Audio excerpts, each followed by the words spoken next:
نحمده ونصلي على رسوله الكريم اما بعد فاعوذ بالله من الشيطان الرجيم بسم الله الرحمن الرحيم يا أيها الذين آمنوا كتب عليكم الصيام كما كتب على الذين من قبلكم لعلكم تتقون آمنت بالله صدق اللہ مولانا العظیم۔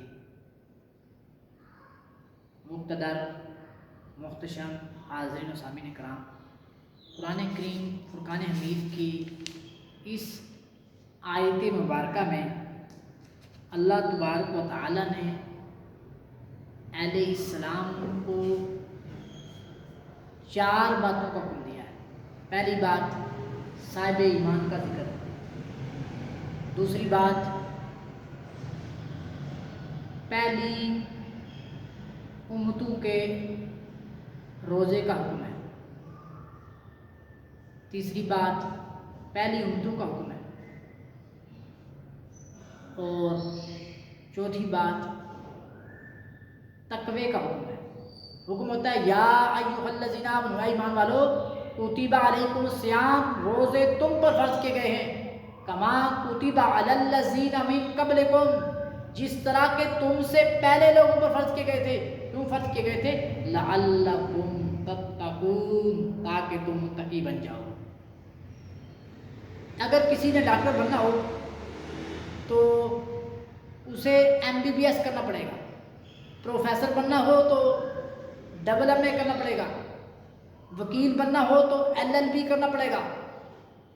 اللہ تبارک و تعالیٰ ایک کورس دے رہا ہے، فرمایا متقی بننا ہو تو اس کورس سے بھرپور استفادہ کرنا پڑے گا۔ متقی بننا ہو تو رمضان کے روزے رکھنا پڑیں گے۔ لعلکم تتقون، روزے اس لیے فرض کیے گئے تاکہ تم متقی بن جاؤ، تاکہ تم پرہیزگار بن جاؤ، تاکہ تم حیادار بن جاؤ۔ حضرات گرامی، نبی علیہ السلام نے اپنے امتیوں کو سحری کرنے کا حکم دیا۔ آقا علیہ السلام نے فرمایا تسحروا، میرے امتیوں سحری کرو، ان فی السحور برکۃ، بے شک سحری میں برکت ہے۔ آقا علیہ السلام نے فرمایا یہود و نصارہ کی مخالفت کرو۔ یہودی سحری نہیں کرتے تھے، 24 گھنٹے کا روزہ، 22 گھنٹے کا روزہ، ادھر روزہ افطار کیا پھر روزہ شروع ہو گیا۔ عیسائیوں میں یہی طریقہ ہے۔ نبی علیہ السلام نے فرمایا یہود و نصارہ کی مخالفت کرو، تم سحری کرو۔ بال رکھنے کا انداز یہودیوں کا یہ ہے کہ وہ چیریں نکالتے ہیں، عیسائی چیر نکالتے ہیں، وہ ٹیڑھا نکالتے ہیں۔ مسلمانوں کو چاہیے کہ وہ بالوں کا چیر نکالیں تو سیدھا نکالیں، تاکہ اس معاملے میں بھی یہودیوں کی مخالفت ہو۔ تمہارے لباس میں، تمہارے طور طریقے میں، تمہارے چلنے میں، تمہاری صورت میں، تمہارے ڈریس میں، تمہارے پہننے میں میرے نبی کی ادا ہونا چاہیے۔ تم چلو تو پتہ چلے محمد رسول اللہ کا غلام جا رہا ہے۔ آج کا نوجوان کہتا ہے کہ اگر ہم سحری کریں گے تو ہمارے پاس تو پیٹ اتنا پہلے بھرا ہوتا ہے کہ گنجائش ہی نہیں کھانے کی، ہم رات کو اتنا کھا لیتے ہیں، سحری کرنے کی ضرورت ہی نہیں۔ میں ان نوجوانوں کو اپنے نبی صلی اللہ علیہ وسلم کا پیغام سنا رہا ہوں۔ آقا علیہ السلام نے فرمایا تسحروا، میرے امتیوں سحری کرو، ان فی السحور برکۃ، بے شک سحری میں برکت ہے۔ اگر کسی کو کھانے کی گنجائش نہیں ہے تو علماء فرماتے ہیں، محققین فرماتے ہیں اس کو بھی سحری کرنی چاہیے۔ چڑیا کی چونچ کی طرح چھوٹے چھوٹے لقمے بنا کر کھائے، اور پانی کے چھوٹے چھوٹے گھونٹ پیے، دودھ کے چھوٹے چھوٹے گھونٹ، چائے کے چھوٹے چھوٹے گھونٹ، اس لیے کہ سحری میں برکت ہے اور اس برکت سے استفادہ حاصل کرنا چاہیے۔ اور پھر اس میں ایک راز یہ ہے کہ صبح سویرے اٹھے گا، تہجد کا وقت ہے، رب سے مناجات کا وقت ہے، اس وقت اگر نفل پڑھے گا پھر رب کے حضور مناجات کرے گا، اگر یہ عادت پختہ ہو گئی تو اللہ کا ولی بن جائے گا۔ حضور چاہتے ہیں میرے جتنے بھی امتی ہیں سب اللہ کے ولی ہوں۔ حضور اپنے غلاموں کو اللہ کے ولی کے روپ میں دیکھنا چاہتے ہیں۔ سحری کا حکم کیوں ہوا؟ ابتدائی اسلام میں سحری نہیں تھی۔ حضرت سیدنا فاروق اعظم رضی اللہ تعالیٰ عنہ اتنی بارگاہ رسالت میں رو رہے ہیں، آنکھوں سے آنسو جاری ہیں، تو یا رسول اللہ مجھ سے غلطی سرزد ہو گئی، رات کو میں اپنی بیوی کے پاس چلا گیا تھا، پہلے راتیں حلال نہیں تھیں۔ تو فاروق اعظم رو رہے ہیں۔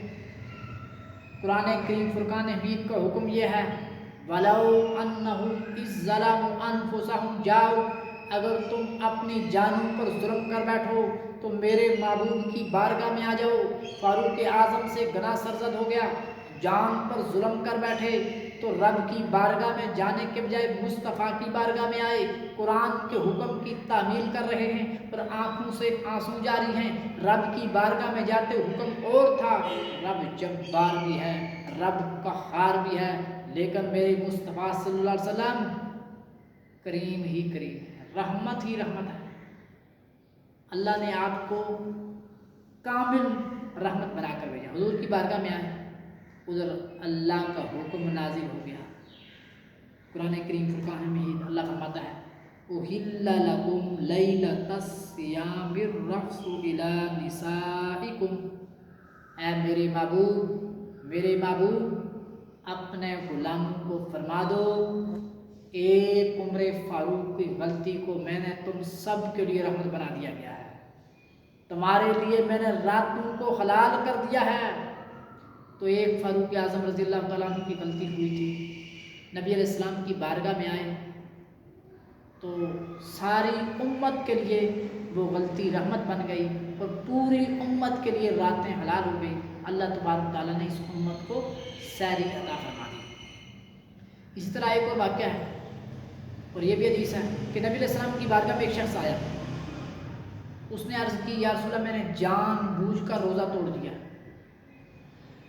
اگر اللہ کی بارگاہ میں جاتا تو حکم تین ہے، اگر کوئی شخص جان بوجھ کر روزہ توڑے اس کے لیے حکم ہے لگاتار 60 روزے رکھے، اگر اس طرح نہیں کر سکتا تو 60 مسکین کو کھانا کھلائے، اگر یہ بھی نہیں کر سکتا تو ایک غلام آزاد کرے۔ 3 حکم ہے، چوتھا حکم نہیں ہے، لیکن اللہ فرماتا ہے اگر جانوں پر ظلم کر بیٹھو تو میرے مصطفیٰ کی بارگاہ میں آ جاؤ، محبوب علیہ الصلوۃ والسلام کی رحمت کا دامن تھام کر عرض کرنا چاہتا ہوں میرے مصطفیٰ کی بارگاہ میں چوتھا حکم موجود ہے۔ رب کی بارگاہ میں جائے شاید پکڑ ہو جائے، پکڑ دکڑ ہو جائے، رب قہار بھی ہے، رب جبار بھی ہے، لیکن میرے مصطفیٰ کی بارگاہ میں آئے گا کوئی پکڑ دکڑ نہیں، یہاں تو مسلسل کرم ہی کرم ہے۔ صحابی حضور کی بارگاہ میں حاضر ہوئے، عرض کہ حضور میں نے جان بوجھ کر روزہ توڑ دی، فرمایا 60 روزے لگاتار رکھو۔ یا رسول اللہ ایک نہیں رکھ سکا، 60 روزے کیسے رکھوں؟ تو پھر آپ علیہ السلام نے فرمایا 60 مسکین کو کھانا کھلاؤں۔ یا رسول اللہ میں خود بہت غریب ہوں، میں تو اپنا کھانا بڑی مشکل سے گزارا کرتا ہوں، 60 مسکینوں کو کیسے کھانا کھلاؤں گا؟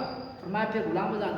عرض کی یا رسول اللہ مجھ میں اتنی استطاعت نہیں ہے، اتنی قوت نہیں ہے کہ میں غلام آزاد کروں۔ تو آقا علیہ السلام نے فرمایا ٹھیک ہے بیٹھ جا۔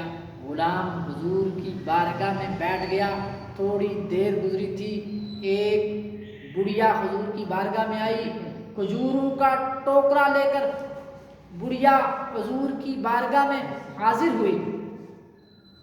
تو نبی علیہ السلام نے فرمایا وہ شخص کی طرح کھڑا ہو گیا، فرمایا یہ کھجوریں لے جاؤ مدینہ کی گلیوں میں تقسیم کرو، تمہارا کفارہ ادا ہو جائے گا۔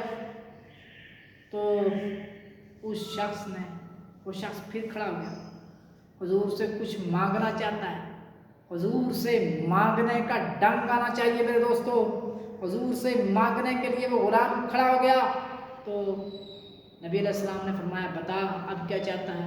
اس نے عرض کی پورے مدینہ کی گلیوں میں مجھ سا کوئی غریب نہیں ہے۔ آقا علیہ السلام نے فرمایا جاؤ یہ کھجوروں کا ٹوکرا لے جاؤ، خود بھی کھاؤ، اپنے بیوی بچوں کو بھی کھلاؤ، تمہارا کفارہ ادا ہو جائے گا۔ تو یہ چوتھا حکم اگر ہے تو نبی علیہ السلام کی بارگاہ میں ہے۔ اہل ایمان نبی علیہ السلام نے فرمایا کہ روزہ دار کے منہ کی خوشبو اللہ کی بارگاہ میں مشک اور کستوری سے زیادہ پسندیدہ ہے۔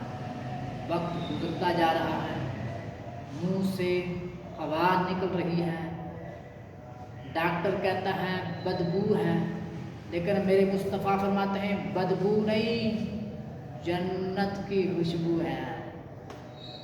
آقا علیہ السلام نے فرمایا افطاری کے وقت جو بھی دعا کی جائے وہ دعا قبول ہوتی ہے۔ تو اس رحمت برے لمحے سے بھرپور فائدہ اٹھانا چاہیے۔ اس وقت پوری دنیا کرونا وائرس کی وبا میں مبتلا ہے۔ اگر ہم افطاری کے وقت دعا کریں انفرادی طور پر، اجتماعی طور پر، اللہ تبارک تعالیٰ ہر قسم کی ناگہانی آفات سے بچائے گا۔ اللہ تبارک تعالیٰ کرونا وائرس بھی دور کر دے گا، مصطفیٰ صلی اللہ علیہ وسلم کی سچی غلامی بھی عطا فرما دے گا۔ آقا علیہ السلام نے فرمایا للصائم فرحتان، فرحۃ عند افطارہ و فرحۃ عند لقاء ربہ۔ روزہ دار کے لیے دو خوشیاں ہیں، ایک خوشی افطار کے وقت ہے اور ایک خوشی رب سے ملاقات کے وقت ہے۔ باقی سب کو رب کا دیدار ہوگا، روزہ دار کو رب کا دیدار بھی نصیب ہوگا، رب سے ملاقات بھی نصیب ہوگی۔ آقا علیہ السلام نے فرمایا حدیث قدسی ہے الصوم لی وانا اجزی بہ، اللہ فرماتا ہے روزہ میرے لیے ہے، میں اس کی خود جزا دوں گا۔ قیامت کے دن اللہ فرمائے گا فرشتوں حاجیوں کو ان کے حج کا اجر دو، نمازیوں کو ان کی نماز کا اجر دو، اور زکوٰۃ دینے والوں کو ان کی زکوٰۃ کا اجر دو۔ جب روزہ دار کی باری آئے گی اللہ فرمائے گا الصوم لی، روزہ فقط میرے لیے ہے، وانا اجزی بہ، اور میں خود اس کی جزا دوں گا۔ جنت کے 8 دروازے، حاجیوں کو حکم ہوگا باب الحج سے جنت میں داخل ہو جاؤ، نمازیوں کو حکم ہوگا باب الصلاۃ سے جنت میں داخل ہو جاؤ، صدقہ کرنے والوں کو حکم ہوگا باب الصدقہ سے جنت میں داخل ہو جاؤ۔ روزے دار کی باری آئے گی، فرمایا تمہارے لیے باب الریان ہے، فرحت کا دروازہ، تازگی کا دروازہ، اس دروازے سے جنت میں داخل ہو جاؤ۔